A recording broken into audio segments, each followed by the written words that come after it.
Section 1. You are going to listen to a telephone conversation between two people, Hannah and her father. As you can see, there are 4 alternative answers, A, B, C, and D, for each question 1 to 5. You have to decide which alternative is the most suitable answer and circle the appropriate letter. First, you have some time to look at questions 1 to 5.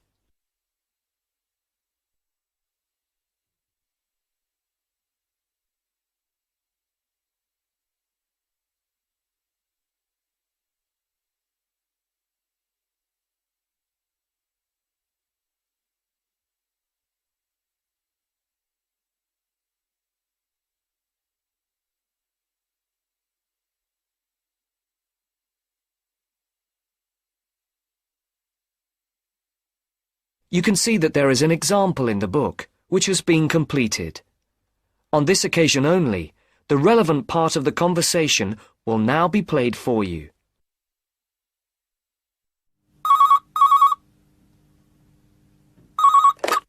Hello, 992846. Dad, is that you? Hannah?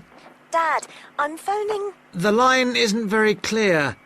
Yes, I know. I'm on a mobile and the signal isn't very good. I'll see if I can move. Is that any better? Yes, that's much better. Just don't move. I'll try not to. Hannah's father is not able to hear her very well because she is on a mobile phone. So B is the correct answer. Now the test will begin. Remember, you will hear the recording only once, so answer the questions as you listen. Now listen to the first part of the conversation and answer questions 1 to 5.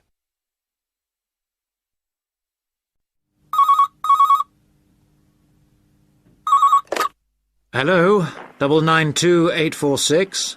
Dad, is that you? Hannah? Dad, I'm phoning... The line isn't very clear. Yes, I know. I'm on a mobile and the signal isn't very good. I'll see if I can move. Is that any better? Yes, that's much better. Just don't move. I'll try not to. Have you found a place to live yet?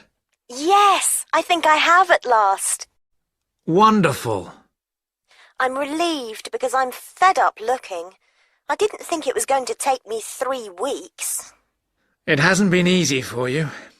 I suppose it's the beginning of the academic year, and you have all the new students looking for places as well. Yes, that's one reason. But this place is also full of new technology companies, and there are lots of young people looking for somewhere to live. And you know what that means. Higher rents as well. Yes, much higher. Well, tell me, how much is it? It isn't cheap for this area. It's £400 a month. That's much more than you had expected. Yes, it is. But I can't face looking anymore. I want a place where I can put my things instead of living out of a suitcase. I don't want to stay in this hotel any longer. I guess not. So, what's the new place like? Oh, it's really, really nice. Oh, good. It's in a very quiet street. It's a 2nd-floor flat with 1 double bedroom, a large living room, kitchen and toilet and bathroom. Sounds very nice. Oh, it is. And guess what? Yes? It's got a small roof terrace looking onto the garden at the back. Great. And it's big enough to have my plants and a small table and chairs. Brilliant. Before the speakers continue their conversation, look at questions 6 to 10.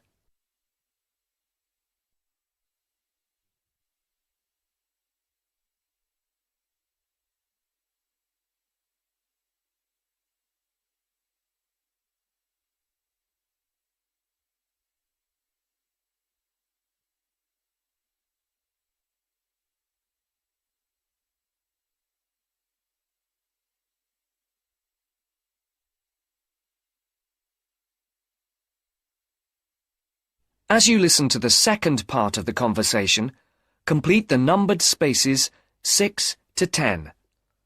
For questions 8 to 10, write no more than 3 words for each answer. Now, what's the address? It's 22B, White Hart Road. 22E. No, 22B. B for banana. Right. And it's White Hart Road? Yes? And the postcode? Oh, I don't think I've got it. OK. No, here it is. It's EX15 9RJ. This line is bad. Is that EX50? No, it's EX15. OK. I don't think I know the road. It's a side road, but you do know the area because it's off Garrett Lane. Oh, right. Which end? The other end from the stadium? So, it won't be too noisy then? You can still hear it from here when there's a match on. When are we going to see you? Well, I was going to come down on Friday evening after work, and then we could bring my things by van on Saturday afternoon. I want to move all of my stuff out, to give you and Mum more space. We'll need to hire a van then. It's okay. I'll pay for it. No, don't worry. It'll be a gift from your mum and me. Oh, Dad, it's okay. No, I won't hear of it. We'll pay. All right. Thanks, Dad. And if you're taking everything, we might need to hire a container lorry. Oh, Dad! I'm only joking. I know. I'll hire the van for the Saturday then. I can pick it up first thing in the morning. Right. And then return it in the evening. Are you sure you don't want to stay overnight? No, I'd best get back the same day. You know what your mum's like. She'll only worry. If I remember rightly, it's about 3 hours by road? Yes, roughly. Well, if we leave by lunchtime, we'll be there mid-afternoon. OK. Then a couple of hours to unpack. Then? We could go to a nice restaurant round the corner. Definitely. My treat. You're on. But I'll have to be away by about 7:30-ish. OK. Right then. Mum wants to have a word. I'll see you Friday. Bye, Dad. I'll hand you over to her. Bye. That's the end of section 1. You now have half a minute to check your answers.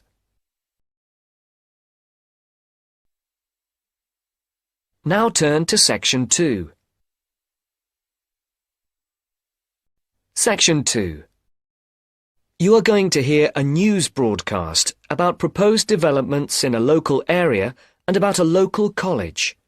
First, look at questions 11 to 14.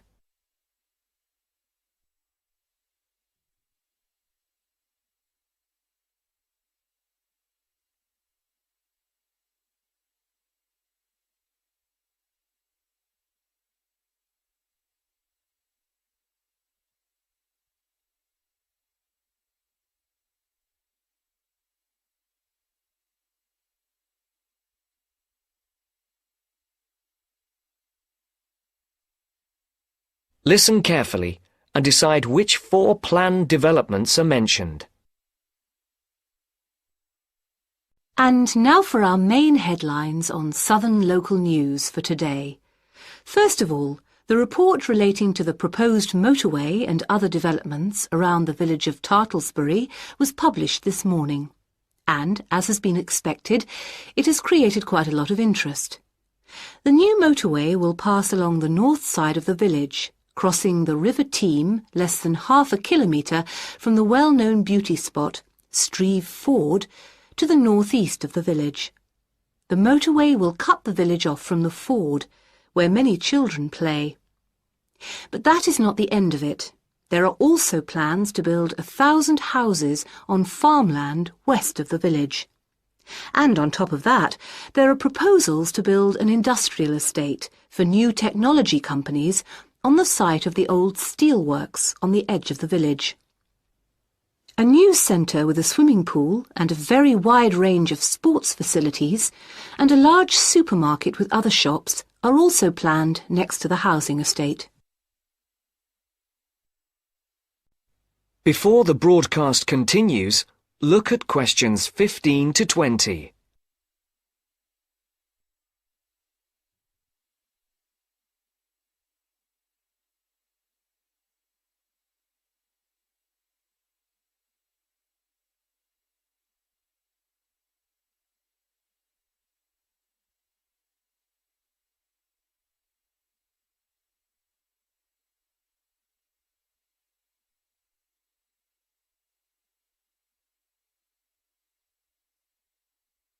You will now listen to the second part of the talk.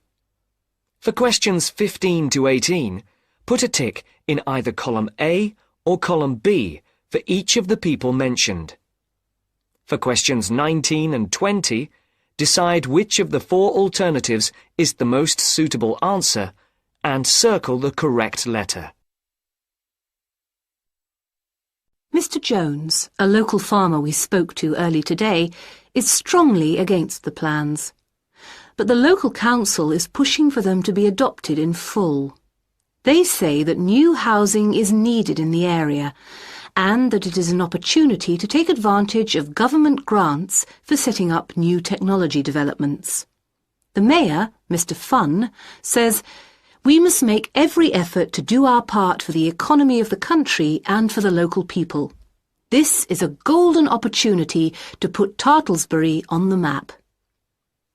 Reactions to Mr. Fun's comments have been quick to come. Surprisingly, when we contacted the spokesman of the local conservation group, he was very much for the planned developments. But not all the local groups support the scheme. And, unlike the mayor, the local MP, Mrs. Wright, is very much against the planned developments. Mr. Khan, a local shopkeeper, had this to say: "People are absolutely horrified at what is being proposed here. This is just a chance for some people to make money quickly. But I can assure you that if they think that local people are going to be a walkover, they have another think coming. Of course, we welcome the jobs that the new technology park will bring, but we feel that the large increase in housing and the proposed motorway will destroy the character of the area." I think this is a debate that is going to run on for quite some time, and we here on Local News will keep you informed. And now for something quite different. This year's exam results have just come out, and there are a lot of happy faces out there. It would seem that the number of young people going on to university from the local college in Upton, which is not far from Tartlesbury, has increased by 25% this year. All those who have applied to go to university or into teacher training colleges have found places. This is the first time that there has been a 100% success rate at the college. We spoke earlier to the principal of the college, who said she was very proud of all those who had achieved their aims, and she wished them every success in the future. There will be another news bulletin at 11 p.m. And for now, it's back to more music from around the world. That's the end of section 2. You now have half a minute to check your answers.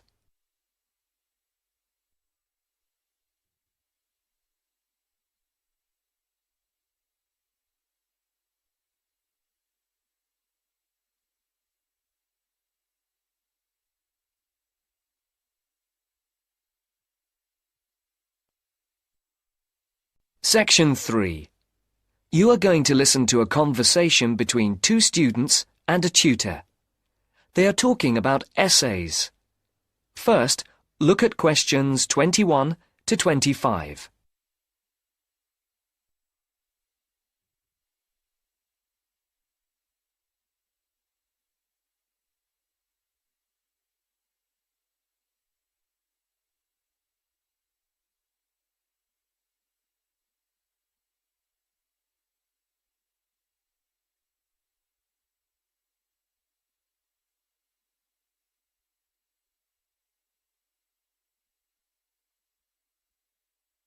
As you listen, answer the questions. Write no more than 4 words or a number for each answer. So, Pamela, here's your essay. And, Carl, you've already got yours back. Anything you want to ask or any comments? Can you just go over again for us how the marks for our essays go towards our final grade? Well, over the year, you're meant to write 5 main essays for this course. Yes. And each essay's marked out of 20, which gives you a total of 100 marks. Yes. This coursework makes up 50% of your marks for the year, with the other 50% coming from the written exam. Right. So the 5 essays contribute to 50% of our final grade for the year. Yes. You gave me 18 out of 20 for this essay, which gives me a total of 9% towards my final grade for the year. And I wanted And to... with 14 for this one, I've got 7%. Yes, Pamela. Does that clarify it? Yes. Yes. We did have it explained to us at the beginning of the course, When? in the first tutorial. OK, I think we'd better move on now. About your last essay, have either of you any questions or comments? You gave me 18 for this paper. What was the big difference between this piece and the previous one? I actually thought the first one was better.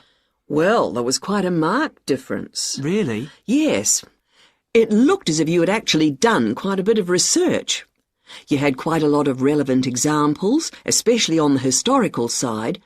You even found some information that I was not even aware of.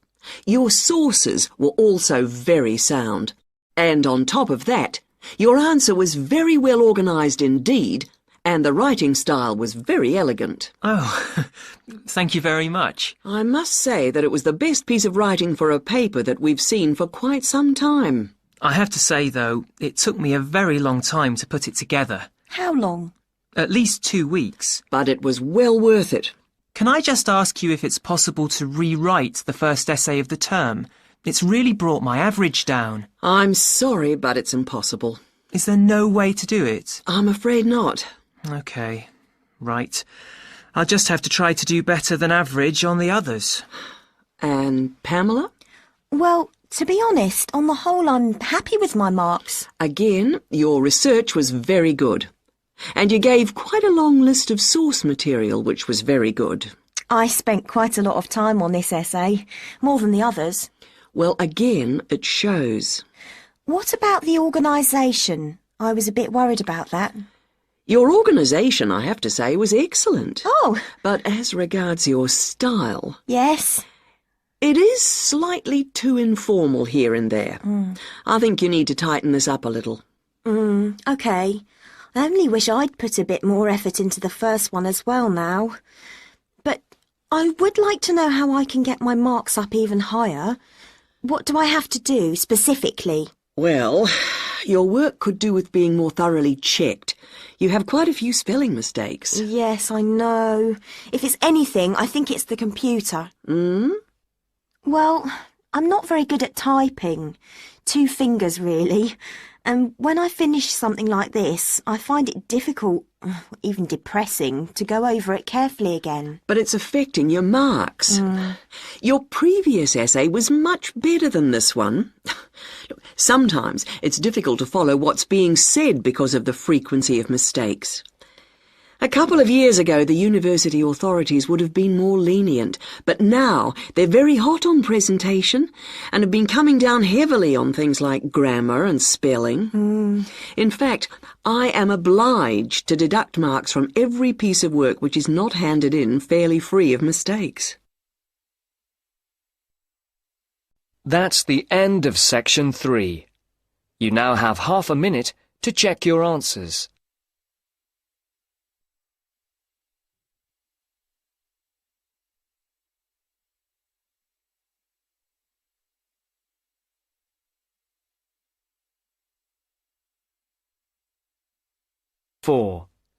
You are going to hear a lecture on life at work, which is being given as part of a series of lectures on productivity and work practices. First, look at questions 31 to 35.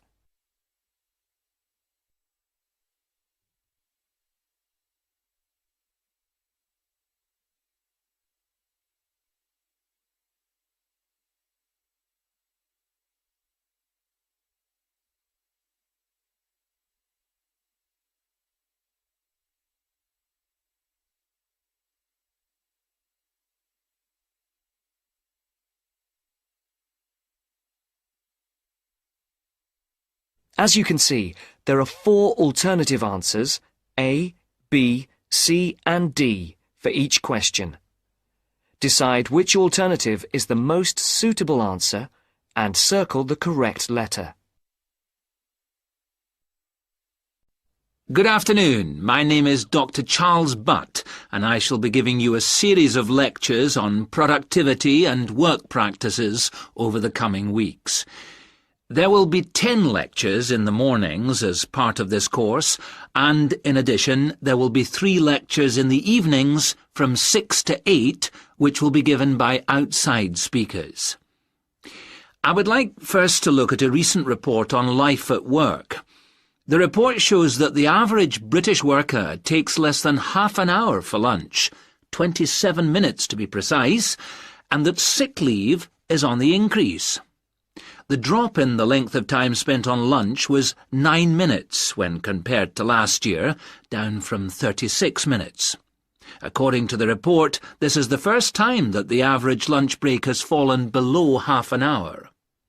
As regards sick leave, you can see that the average figure is 10 days per year. That's up by 1 day in 2002 compared to 2001. While physical illness was given as the most common reason for absence in the case of non-manual workers, stress was the most common cause of long-term absence. It's worth noting here that 9 out of 10 workers claim that stress is a problem in their organisation, and that 8 out of 10 bosses are feeling more stressed than ever before. I would just like to say here that we will be looking at the stress in work and study at a later date. And we'll be looking particularly at ways of dealing with it in studying, particularly for exams. You can see from the calendar that Professor Appleyard will be giving a lecture on this topic the week after next. The report also says that just below 50% of workers claim that they were taking less time off for holidays than they were entitled to. I'm not sure that this will be believed by the employers. Previous surveys have suggested that about 1/3 of days that have been taken by workers as days off sick were regarded by bosses as not being the result of genuine illness. Some more hard data is required to corroborate both these claims. Before the speaker continues, look at questions 36 to 40.